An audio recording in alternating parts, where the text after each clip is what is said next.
হরে কৃষ্ণ। শ্রীমদ্ ভাগবত গীতার হিন্দু ধর্মে অন্যতম পবিত্র ধর্মগ্রন্থ। এটি মহাভারতের একটি অংশ। কুরুক্ষেত্র যুদ্ধে ভগবান শ্রীকৃষ্ণ অর্জুনকে যে উপদেশ দিয়েছিলেন তাই গীতার মূল বাণী। গীতার মূল শিক্ষা হলো নিষ্কাম কর্মযোগ। এখানে কিছু গুরুত্বপূর্ণ বাণী তুলে ধরা হয়েছে, যেগুলি শুনলে আমাদের প্রত্যেকেই জীবন আনন্দময় হয়ে উঠবে। তাই আসুন আমরা এই অমৃত বাণীগুলি শুনে নিই। কর্মে বাধিকারস্যু মা ফলেষু কদাচনা, অর্থাৎ কর্মে তোমার অধিকার আছে, ফলের দিকে নয়। যদা যদা হি ধর্মস্য গ্লানির্ভবতি ভারত অভ্যুত্থানম অধর্মস্য তদাত্মানম সৃজাম্যহম, অর্থাৎ যখনই ধর্মের গ্লানি হয় এবং অধর্ম উত্থান হয় তখনই আমি নিজেকে সৃষ্টি করি। সুখ দুঃখে সমীকৃত্য লাভ লাভ জয়া জয় ততো যুদ্ধায় যধুষ্য নৈবম পাপ বশ্যসি, অর্থাৎ সুখ দুঃখ লাভ ক্ষতি জয় পরাজয়কে সমান মনে করে যুদ্ধের জন্য প্রস্তুত হও। এইভাবেই তুমি পাপ থেকে মুক্ত হবে। না জয়তে প্রিয়তে বা কদাচিন্যতা ভ্রূতা ভবিতা না ভূয়া অজো নিত্য শ্বাসতয়ং পুরানো না হন্যতে হনুমনে শরীরা, অর্থাৎ কখনো আত্মা জন্মায়ও না আর মরেও না। আত্মা শাশ্বত, নিত্য এবং পুরাতন। শরীর ধ্বংস হলেও আত্মা অবিনশ্বর। যোগস্থ কুরু কর্মাণি সংঘং তত্ত্বা ধনঞ্জয়া সিদ্ধা সিদ্ধো সমো ভূত্বা কামং তন্তি যোগ উজ্জতে, অর্থাৎ হে অর্জুন, আসক্তি ত্যাগ করে যোগযুগ হয়ে কর্ম করো। সিদ্ধি ও অসিদ্ধিতে সমভাব রেখে কর্ম করাই যোগ। উদ্ধারেত্ম আত্মং আত্মনং না আত্মানব সাধয়ে আত্মনম আত্মনো বন্ধু আত্মনে বীর পুরাণ, অর্থাৎ নিজের দ্বারা নিজেকে উদ্ধার করো, নিজেকে অর্ধপতিত করো না। আত্মাই আত্মার বন্ধু, আত্মাই আত্মার শত্রু। সদাভান লভতে জ্ঞানং তৎপর সংযতীন্দ্রিয়া জ্ঞানং লব্ধা পরম শান্তি চিরেনাধিগচ্ছতি, অর্থাৎ শ্রদ্ধাবান, তৎপর এবং সংযতীয় ব্যক্তি জ্ঞান লাভ করে। জ্ঞান লাভ করে সে শীঘ্রই পরম শান্তি লাভ করে। সর্বধর্মান পরিত্যজ্য মামেকং শরণং ব্রজ অহং তব সর্ব পাপেজ মোক্ষয়িষ্যামি মা শুচি, অর্থাৎ সমস্ত ধর্ম পরিত্যাগ করে একমাত্র আমার শরণাগত হও, আমি তোমাকে সমস্ত পাপ থেকে মুক্ত করব।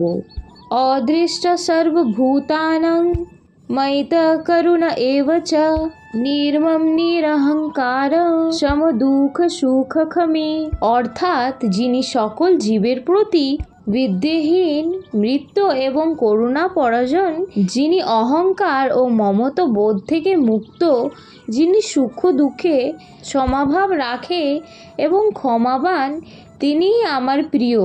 গীতার এই বাণীগুলো জীবনযুদ্ধে সঠিক পথ দেখাতে সহায়তা করে।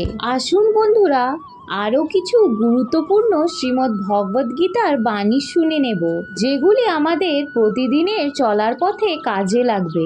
তবে বন্ধুরা, পিঙ্কি গোপাল লাইফস্টাইল চ্যানেলকে আপনারা যদি সাবস্ক্রাইব না করে থাকেন তো অবশ্যই সাবস্ক্রাইব করে তার পাশে বেল আইকনটা অবশ্যই প্রেস করে নেবেন, তাতে আমার নিত্য নতুন ভিডিও আপনাদের কাছে আগেই পৌঁছে যাবে।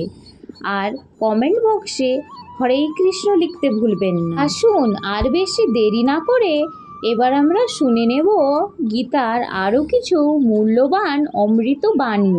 জীবনে লক্ষ্য স্থির রাখা আবশ্যক, কারণ লক্ষ্যহীন জীবন মানুষকে ভুল পথে চালিত করে।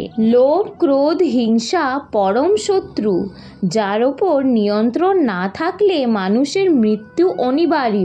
ইন্দ্রিয় থেকে প্রাপ্ত আনন্দে প্রথমে অমৃত মতো মনে হলেও শেষ পর্যন্ত এটি বিষের ন্যায় ক্ষতিকারক হয়ে ওঠে, যা কেবল মানুষের জীবনকে পাপে পরিপূর্ণ করে। মানুষের কামনা ও বাসনাই হলো প্রভূত দুঃখের প্রধান কারণ। জন্মের সাথে মানুষের মৃত্যু নির্ধারিত, তাই নিজের কর্ম করো, যা অনিবার্য, তার জন্য দুঃখ করো না। জীবন ধর্মের জন্য প্রয়োজন কর্ম অবশ্যই সম্পাদন করো, তবে বিনা অহংকারে, বিনা লালসায়, বিনা হিংসায়, কারণ সঠিক কর্ম করাই উচিত ভালোবাসা, সহানুভূতি, নম্রতা এবং ভক্তির সাথে। জীবনে কর্ম করে যাও, ফলের আশা করো না। মনের স্থিরতার জন্য শান্তি, ভদ্রতা, নীরবতা, আত্মসংযম, পবিত্রতা এবং শিক্ষা গ্রহণ করা আবশ্যক। কেবলমাত্র স্বার্থ ত্যাগই হলো আনন্দ ও সন্তুষ্টির একমাত্র সহজ পথ। সময় হলো সর্বশক্তিমান, তাই কখনো সময় নষ্ট করো না। জড়বস্তু গত সুখ সর্বদা ক্ষণস্থায়ী। কেবল ঈশ্বরের প্রতি আত্মসমর্পণ এবং ভক্তিই হলো অনন্ত সুখের একমাত্র পথ।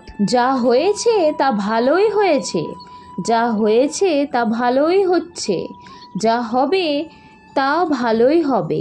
তাই ভবিষ্যতে কি হবে তাই নিয়ে ভেবে লাভ নেই।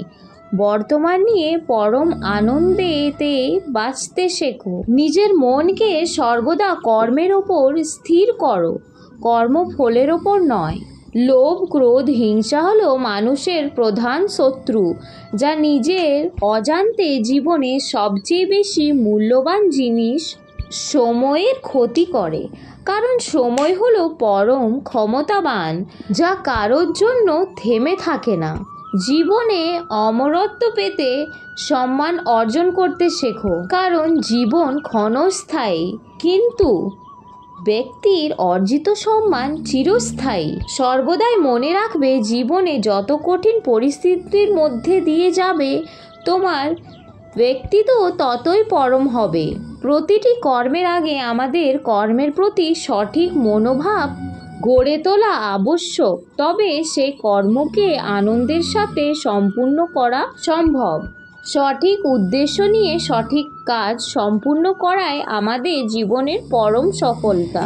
বিবেক ও বুদ্ধি হলো মানুষের পরম সম্পদ, যা সঠিক সময় জীবনে সঠিক দিশা বেছে নিতে সাহায্য করে। প্রজ্বলিত অগ্নি যেমন জ্বলানি কাঠকে ছাইতে পরিণত করে, ঠিক একইভাবে আমাদের জ্ঞান আলো আমাদের মনের মধ্যে থাকা আত্ম অহংকারকে ছাইতে পরিণত করে। যে ব্যক্তির মন তার শত্রু এবং বন্ধুদের মধ্যে সম্পূর্ণ ভেদাভেদহীন, কেবলমাত্র তিনিই পরম শক্তির অধিকারী।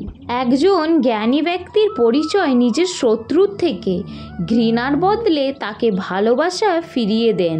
যে ব্যক্তির মধ্যে অহংকার মাত্রা যত বেশি, সে ব্যক্তির জ্ঞানের পরিধি ততই কম। একজন বুদ্ধিমান ব্যক্তি যে কোনো সমস্যায় সমাধান করতে পারে, ঠিক তেমনি জ্ঞানী ব্যক্তিরা সমস্যাকে পূর্ণতা এড়িয়ে যেতে সক্ষম।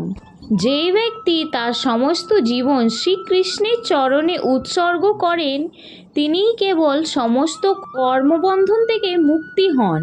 সুখের একমাত্র চাবিকাঠি হল নিজের কামনার উপর নিয়ন্ত্রণ। ক্রোধ বুদ্ধিকে গ্রাস করে, লোভ মনুষ্যত্বকে গ্রাস করে, চিন্তা আয়ুকে গ্রাস করে, অহংকার মনুষ্যত্বকে গ্রাস করে।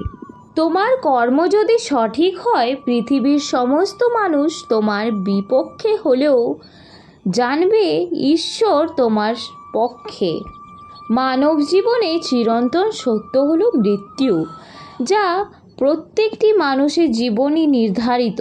ভগবান বলছেন, আমিই সৃষ্টি, আমিই পালনকর্তা, আমি এই সৃষ্টির সংকারক। এই জগতের প্রতিটি বস্তু থেকে সৃষ্টিও আমার মধ্যেই শেষ। সমস্যা মানে জীবনে থেমে যাওয়া নয়, সমস্যার অর্থ হলো নতুন কিছু শিখে সমাধানের পথ খুঁজে বার করা। বন্ধুরা, আজকের ভিডিওটা আমি এখানেই শেষ করছি। এই ভিডিওতে ভগবান শ্রীকৃষ্ণর বাণীগুলি কেমন লেগেছে অবশ্যই কমেন্টে জানাবেন এবং কমেন্টে অবশ্যই লিখবেন জয় শ্রীকৃষ্ণ। আর ভিডিওটিতে একটি লাইক দিয়ে যারা এখনও পর্যন্ত সাবস্ক্রাইব করেননি তারা আমার চ্যানেলটিকে সাবস্ক্রাইব করে নেবেন। ভালো থাকুন, সুস্থ থাকুন, ঈশ্বরের কাছে এই প্রার্থনা করি।